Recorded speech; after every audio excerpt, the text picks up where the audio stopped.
今天我们一起欣赏宋代著名词人辛弃疾的名作《永遇乐·京口北固亭怀古》。这首词通过对历史人物和江山旧景的怀念，表达了诗人对英雄事迹的缅怀和对国家前途的忧虑。永遇乐·京口北固亭怀古，全文如下：千古江山，英雄无觅，孙仲谋处。舞榭歌台，风流总被雨打风吹去。斜阳草树，寻常巷陌，人道寄奴曾住。想当年，金戈铁马，气吞万里如虎。原家草草，方郎居胥，赢得仓皇北顾。43年，望中犹记，烽火扬州路。可堪回首，佛离祠下，一片神鸦社鼓。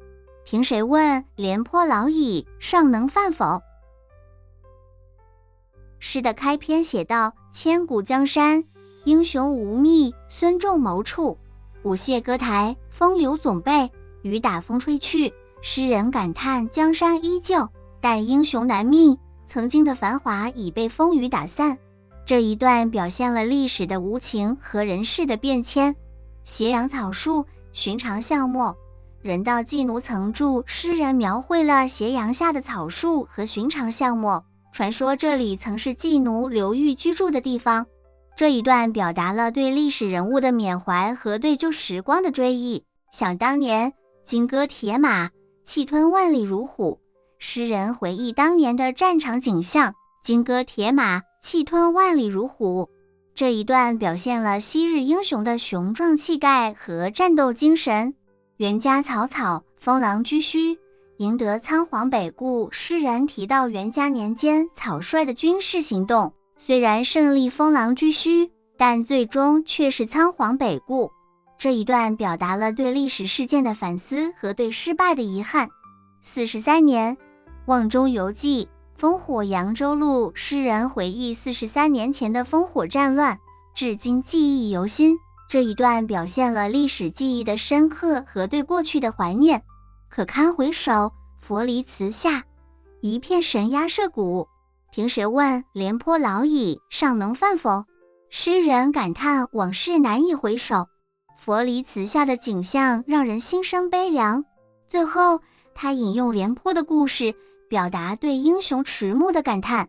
辛弃疾通过永遇乐京口北固亭怀古，以优美的语言和细腻的描写，展现了对历史英雄的缅怀和对国家命运的忧虑。诗中的每一句都充满了深情和感慨，让人深深感受到诗人内心的痛楚与不舍。这首词不仅展示了辛弃疾对历史人物的敬仰，也表现了他对国家未来的深切关怀。通过辛弃疾的笔触，我们仿佛看到了他那颗炽热的心和对国家命运的关注。通过这首《永遇乐·京口北固亭怀古》，我们不仅了解了诗人辛弃疾的情感世界，也感受到了他对历史的反思和对未来的忧虑。这种情感穿越时空，依然能够打动我们的心。感谢您的观看，如果您喜欢我们的内容，请点赞、订阅并分享哦。我们下期再见。